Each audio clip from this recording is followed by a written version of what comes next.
So we're here at Swing House in Hollywood, California, and we have a visitor from another land. Brazil, yeah. Brazil. Yeah. Via Finland. Finland, yeah. Um, Finland, yeah. So we have Kiko Loureiro, correct? Yes. Yes. From Brazil, via Finland, yeah. Now California. Now California. Yeah. Now you're part of the Hollywood rock scene. Yeah. Sounds good. Sounds good. So Kiko obviously is a very, very well-known guitar player, solo artist, and also has been in a couple bands, Angra, yeah. And also played in with the girl from Nightwish. Yeah, Talia. Yeah. How do you say her name? Talia Turunen. Talia Turunen. Turunen. Yeah. And so I didn't realize that you were in her band. Yeah, I did. A couple tours. Couple tours. Yeah. Did you play on the records too? Actually, I was invited to record some nylon stuff because I play, this Brazilian stuff with Angra, which is a like prog metal band. Mm-hmm.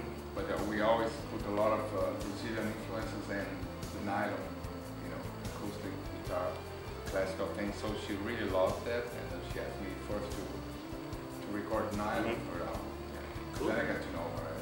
And they ended up playing electric on the tour. Did you do just Europe, or did you go to South America and America as well? We did Europe and South America. Yeah. Cool. America? No. Because she did, but not with her. Yeah, because I know I've been to Finland as well, and Nightwish is just as big as you could possibly get, there. And so she's a massive star there. Yeah. But obviously known here, but not. I'm assuming she would play like a smaller venue here. But when you were playing with her in like South America, was it big theaters or stadiums or? Yeah, big theaters. Nice. It's a bit like Angra. We have like a great fan base there in South America, Brazil a lot, Japan, not in the US. Not as big, but you do have fan base. Some, yeah. But just not. But because you also concentrate your work and shows and tours in the place that you. Yeah, where you live. Where you live, and and you have fans. And you don't have to travel so far to make less money. Exactly. Yeah. So that's a really cool thing about you. And then the other thing that's cool is that we were talking about when we were growing up and how Rock in Rio. Yeah. When you were a kid, started your metal. Your passion for rock. I would say my passion for rock came actually in '84. It was Kikos in Brazil. Mm-hmm. Lick It Up? No, it's Creatures of Night. Creatures of Night. Oh, they slide makeup on. Yeah, with the bang. Yeah. Eric Carr. Yeah. And Vinnie Vincent on guitar. Yeah. So I think, I was 12, so I saw that on TV. Yeah. But then the Rock in Rio was the big thing because I was 13. I was already playing acoustic guitar. I started when I was 11. Playing chords, the classical guitar, some classical pieces, Tariga and Spanish composers. And then suddenly comes to Brazil, like big festival, Ozzy, Bark at the Moon, White Snake, John Sykes, and Iron Maiden, Power Slave, what else? Scorpions, Queen, Radio Gaga. To see Queen, I mean. In the same day, you could on the same day? It's ridiculous, yeah. Because Yes. Oh yeah. Yes, Jordan Benson, James Taylor. That's like crazy. The same festival. It's as eclectic and as good as you can ever imagine. AC/DC. Oh, AC/DC too. AC/DC too. So when you're nowadays you have Coachella and they still have Rock in Rio and they have a Lollapalooza. Yeah. And they have those things and they're diverse. But that was just as diverse. That is every good style. That's just everything for everybody. Exactly. You could bring your parents, your grandparents. B-52s, I think. Some new wave, yeah. New wave, yes. Everything that same week. When you learned metal, you got into it. Was there teachers in Brazil? Actually, I kept playing acoustic guitar with the same teacher. It took a few years to really move to a guitar teacher, and then I remember I was so into Led Zeppelin, and then I started learning like the Tim Page stuff.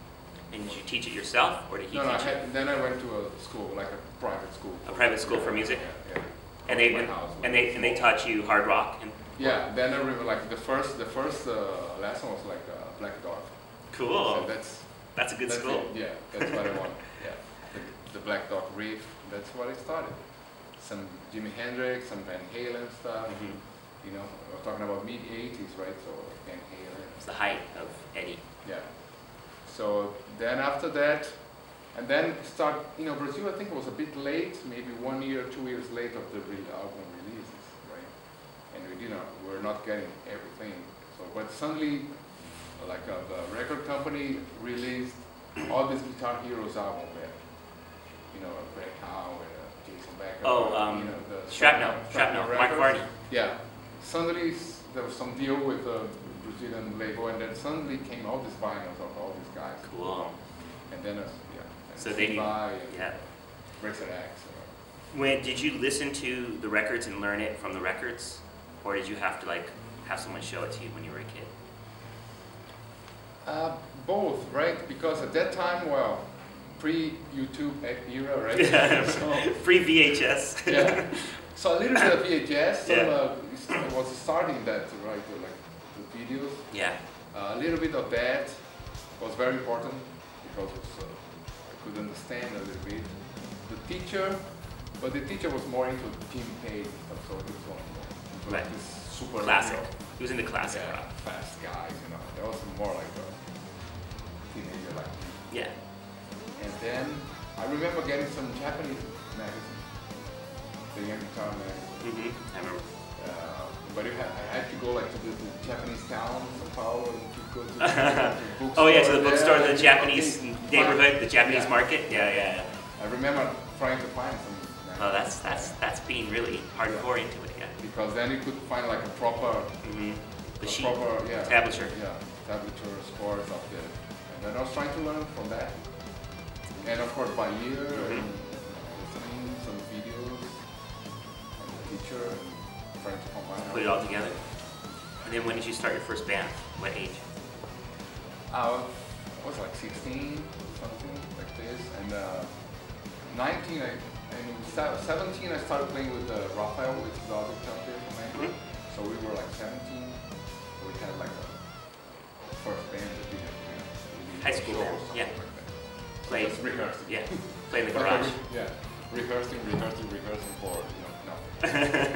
But that was good because then I met him, and then when came the year of anger, I was 19, I was 20, and then we invited me to join the band. And then all these 20-year-old guys trying to do our best. And then we record a demo, still a cassette. And I sent the guy in Germany, a manager, and then he could sell the idea to a Japanese label. And then he got the advance to record our first album, which was in '93. Angels Cry, the name of the album. And then we recorded properly in we went to Germany, so we have the budget for the good times. The record company give you the budget to fly to Germany, to have a producer. Charlie Bauerfeind, he was he does all this German metal band. Did German metal? Yeah. Or he does Motorhead as well. Did you accept? Accept? Yeah, maybe, yeah. Maybe. Yeah. Actually, we recorded that Accept CD Hanover. And then this album was gold disc in Japan. Cool. For our surprise. We just did the and best. You were like 19, 20 years old? Yeah, 20 years old, yeah. Great. Then, first record. Yeah. So, and the other side of the world, right? Yeah. Did you go play Japan for the record? No. But it went gold anyway. Was gold. Great. Only by the music, right? Just for the music, yeah. Just for the music. And then there was a big surprise for everybody. And then but for our life didn't change. Because we were still in Brazil, nobody was in your garage, practicing for nobody. Like this, yeah. Then we tried to sell the, get a record deal in Brazil and Europe. That happened 1 year after only, so nobody wanted. Because it was more the Pantera time. We were doing this old melodic. Yeah, back then was already old-fashioned, right? Because they were into thrash and speed metal. And then the Black Album, was thing. Then it's done a time as well. So you were doing what they call now power metal. A bit more prog as well. More prog, but, yeah. But the thing of Dream Theater was like huge, starting to be huge at the time. So I think it helped a lot because Dream Theater, they kind of brought this audience. They are more prog, but we are so kind of mix of prog. Mix of both, yeah. European metal. Yeah, I get it. And then that was good. Then we started touring in Europe as well. And we could find our niche for this kind of bands. That's why we never came to the United States back then, because here was like Coachella, Metallica, it got very hard. Grunge. Or grunge, yeah, it was one way or the other. And then Alice in Chains kind of came up the middle, yeah. And even then, thrash metal here, it was big, but it wasn't big on the radio, and it was still a niche, you know?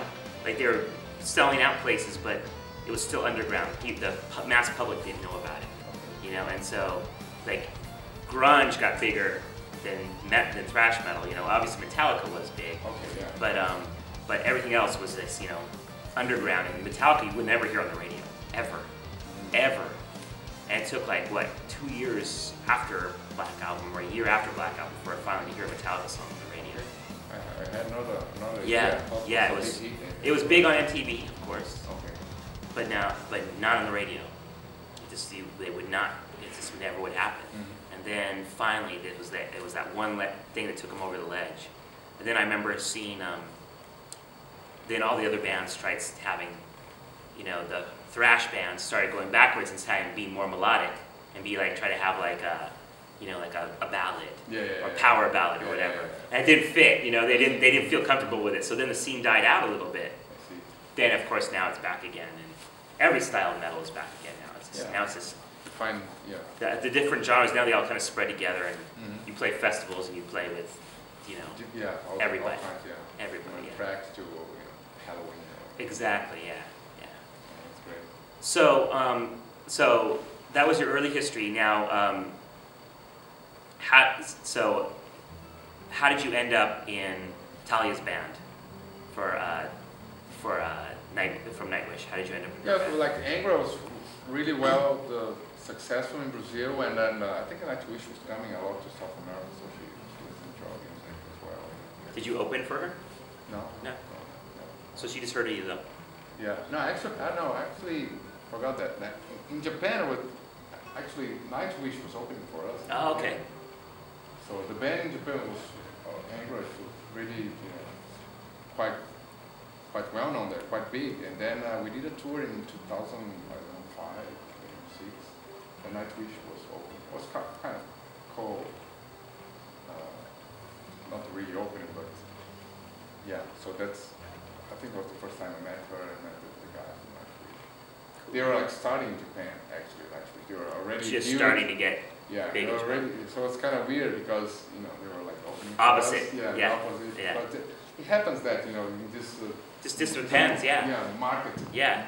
You could be big in Spain, but no one knows you in America, and then you could be big in Japan. And so we can do some kind of how they call it, switch this. Co-headline. Co-headline, and one opens for, and then the other headlines, and then you get to another country, and then you switch. Yeah. We did that in Europe as well, because we were like always more based in the Latin, like Italy, France, Spain, but then you go like to Germany, so was not so good. So we opened for somebody in Germany, then it's totally. We opened for us. That's cool. And that's the way you go. So then your wife, you met her in Finland. Well, you met her. She's from Finland, but you met her. So is that how you ended up with her from Nightwish, or did you? She was doing the tour. She was playing for her. That's how it was. Okay, so she was in the band, and then you guys got together, being in the band. Yeah, exactly. Yeah. That's good. A happy ending story. Did you have, when you were kids, like 1920? Did you have the stage presence? Did you want your shows to be big rock shows, or were you like more shy about it? Like how? Yeah, we're more like into music. I think I was always more into music than super production, which was difficult to do in Brazil anyway. But what about like just like as far as like a rock? Because you saw Rock in Rio with Queen and Ozzy. And it's a rock show. It's It's, you know, there's presence and there's glamish. Yeah, you know, the present, you know, yes. I mean, I'm talking about more the equipment. The equipment, yeah. Sometimes it's hard to sure. keep it, you know. Most of the time it's hard to keep that. But yeah, the presence, yeah. Presence, you're always into it. Rehearsing a place like this, when possible, in a big, you know, rehearsal room to practice it, to move. The moves. Yeah. I remember like we were rehearsing like with no lights. Oh, so just no lights, so you knew how to do it. The stage is dark. Yeah, exactly. Yeah. That is so like how to you have to keep playing. Yeah. So sometimes you'll have like a spotlight. Yeah. No, I remember that there's always people like, I remember when I was a kid and you'd be out and the lights would be out before the show goes on. And everybody would be looking to see what note to start. So if you just practice, like, don't need to be like totally dark, but like. Yeah, you're right. Yeah. So you get used to, you know, don't look at the instrument. I don't know. I remember doing a little bit of that, you know. Maybe it's good. It is good. And it's things that kids should know. Because these people don't think about this stuff anymore. Because it's so easy on YouTube. Stick a camera in front of your face, you know. But they don't realize all the other things that you had to go through. And the silly stuff. And the stuff about just being in a van, in tour, and it breaks down. And like, what do you do? And how do you get enough sleep to do a good show the next day? And be on time, you know. And don't get so drunk before you play that you can't play good, you know, and fall off the stage, all that stuff. They don't know that because they don't go out there and experience it. Exactly, It's all just in their house. To go tour and keep the same, you know, like quality of your performance. Yes. Without sleeping properly or just coming from the airport. And running with your stuff or not sleeping in the van. And then getting along with your band members. Without killing each other. Yeah, the most difficult part. And then going on stage in a good mood. Yeah. After, you know, after being a mad fight. Yeah. Discussing all the time, mad fight. Yeah. So that's the hard part. Yeah. And then all the small things that can happen, you know, cables or something goes wrong. You know, something goes wrong. Or even like you're playing and somebody staring at you from the audience, like then you get distracted or something. Anything, right? Can distract you. Totally, of course. Yeah, mainly when you're playing like something more, you know, like technical. You know. Or they're not paying attention while you're doing something technical, and then you're like, why aren't you paying attention? That's always it's a long road, and you've made a whole career out of it, you know, for 20 years. Yeah, when it's all about the music, then you kind of get kind of a distance in a good way from whether you have the audience or not. Right. Because you're doing for the music. Do what you love. Yeah, for what you love. If people like it, great. If it's like 5 that are 10s or 1,000, it's not a big difference, you know. It's like if you play well that night, you feel good. It doesn't matter if a lot of people or not. If you're really wanting to, you just feel good when there's a lot of people. Doesn't matter what you play. So it's got to be. It's about this. Some people are like that. You know, it's like the place is not so, you know. They get frustrated. But like I think the real musician, when they play good, they feel good. They feel great. Even, you know, if they play shit and then there's 10,000 people, it doesn't matter. It feels bad. You know? Yeah, you're exactly right. And I was reading your quotes about your new album and each song, and obviously the songs are very emotional for you, and every song has a certain feeling and a certain mood. Yeah. And so that's something I think is very inherent in Brazilian music. I think that's probably what you got from your early training, because I think a lot of other technically proficient players are not as concerned about the feeling and the mood of the overall song. It should be. I think it should be, of course, but you know, we are all human beings, so it shouldn't be. It's all emotional, and whether it comes out of your mouth or your finger, exactly, it's the same.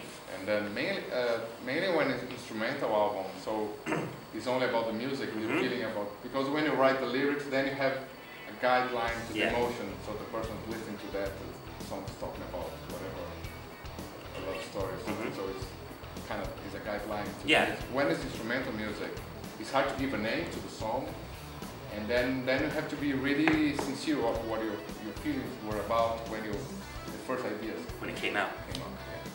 And then you start thinking, oh, okay, I was in that mood, and then you kind of do some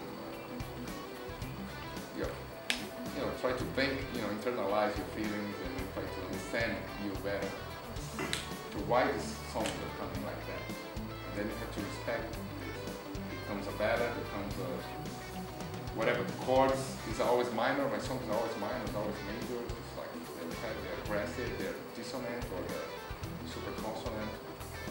So you respect that's like your inner feeling going on. So then you try to understand yourself with the songs that you're doing. And not trying to guide the songs to be something completely out of the Right. That was clear. I don't know if I was clear. No, I understood. No, yeah, perfect. so we just, whatever, sit down and do a song that if you like, that's you, that the song's gonna be out. You don't have to think, well, but maybe, people are not gonna like, or maybe it's not technical enough because people know me as a guitar player. So the name of the album is like Sound of Innocence. I put this name because the more you, I think you like all this information, like this intaking, all this YouTube things, and then it's great musicians all over the place, right? You can suddenly like the world is like opening. The guy in the middle of India is like super everywhere, and you get all this information can be frustrated.